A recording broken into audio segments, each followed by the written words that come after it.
Hello there, Wazra here back with another video. Today we're going to be covering incense sticks which were added to the game back in early 2019, and they provide many passive boosts to our characters. They are made by combining a herb, a log, and a prayer ash together. As you go higher up in the levels required, the tier of the log and ash also go up. I will be covering all of the incense sticks which I believe have a place where they are useful, 8 of them in total. In order to use the boost from the incense sticks, you will need to have the fire making level required to make that stick. So while I can buy Torstol sticks off the GE, I cannot use them until I am 75 fire making. Another thing to note is that your fire making level impact the amount of incense sticks you can have active at once. From level 1 you can only have 1, at level 71 you are allowed to have a second one, and at level 95 you are allowed to have a third. Incense sticks have a potency level. Basically, as you use the sticks they get more and more powerful. Every 10 minutes of using an incense stick, the potency goes up until it reaches its maximum at a potency level of 4. If you don't want to wait, you can spend an extra 5 sticks to get max potency right away.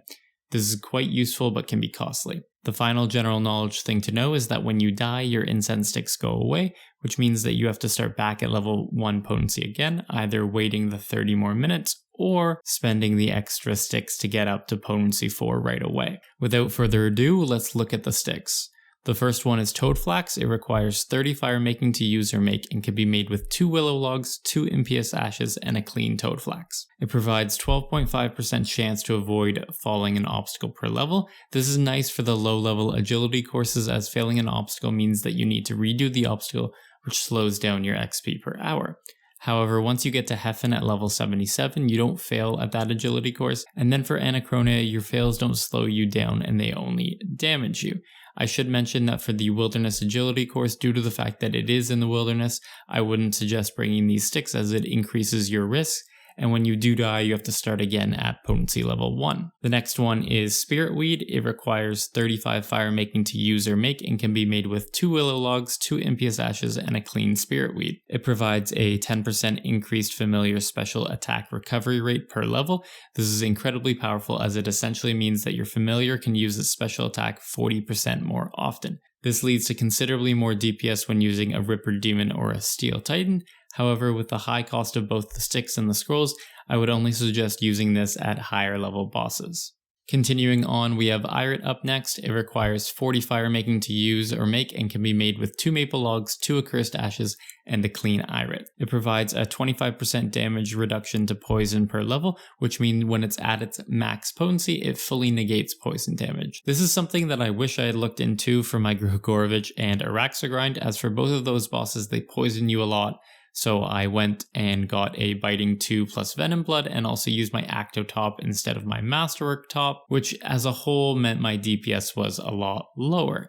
Had I used these sticks and used my Masterwork Plate Body instead, I would have done considerably more damage and finished those bosses quicker. I suggest using these sticks at those 2 bosses, as the poison protection from salves is not enough to cover you fully. But yeah, they are great and not many people know about them.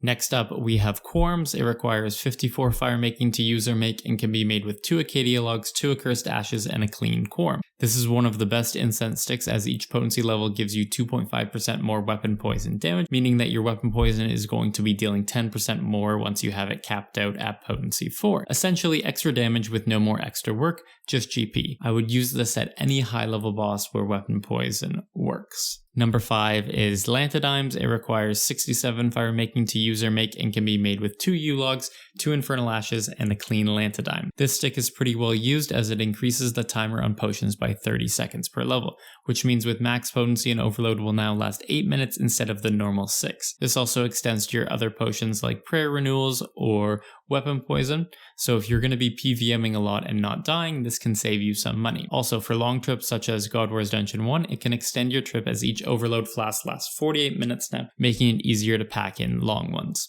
The next one is Dwarf Weed, which I think very few people knew about and used pre-archaeology. It requires 70 fire making to use or make and can be made with 2 U-logs, 2 infernal ashes, and a clean Dwarf Weed. It gives you a 2% chance per level to act as a sign of the porter while skilling or transporting drops from monsters you kill. In both scenarios, it pays for itself. While skilling, the saved porter charges equates to saved GP, and with Slayer, there are always a ton of drops that you just don't pick up. Incense Stick will teleport it to the bank and pay for itself and make you even more money. This is a must-use stick while either skilling or slaying, and when you get to high-level bossing, you don't need to worry about having that stick on. The penultimate stick is Torstol. It requires 75 fire making to use or make and can be made with 2 magic logs, 2 infernal ashes, and a clean Torstol. It provides 0.5% base XP per potency level. This is incredibly powerful because it adds base XP. That means that not only does it give you 2% more XP, but it also stacks multiplicatively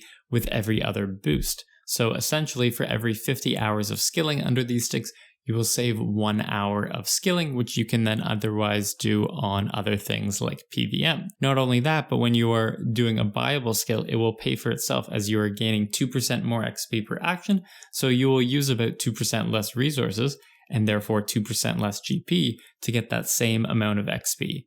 Every skiller should be using these. And finally, we have Fellstalk.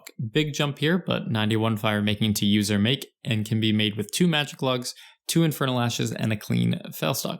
It gives you a 1.01 times increase chance per level to spawn an elite monster, and this stacks multiplicatively on each potency. So the potency for it is 1.01 to the power of 4 times. While this is very niche, this is useful for certain high-level Slayer monsters, Rune Dragons to get Kessie, Edemu to get the Eddy pet, Ripper Demons to get the Ripper pet, and Soul Gazers to get both the Hex Hunter bow and the pet. For regular Slayer, it's not really worth it to use these as the elite mobs end up slowing you down with their increased HP and not much increased XP. But for those 4, the elite mob drops something that you otherwise can't be gained from the regular monsters. And that's going to do it for today's video. A quick one, but there's some nice nuggets of information in here for you, and I hope you learned something from it. If you're enjoying the content I'm producing, hit that subscribe button, like the video if you enjoyed it, and if you have any questions, leave a comment down below. I should mention that there are 2 sticks that I think might be good, but I didn't want to cover as I haven't used them yet. They are the Avanto stick, which automatically bait trap. Gives you a 20% chance to automatically bait traps, but I'm not sure how much it increases the XP per hour. But the stick is relatively cheap due to all the products in making it, so it would be worth at least trying out if you're going for Hunter. And the other one was the Bloodweed Incense sticks, as I don't do Bloodwood trees, so I don't know whether the extra logs you get end up paying for the sticks, but that's another thing to research into. I'm working on the next PVM basics video, so that should be out in a couple of days. The focus of that video is going to be around basic abilities and how important properly using them are. Anyways, have a good day and see you next time.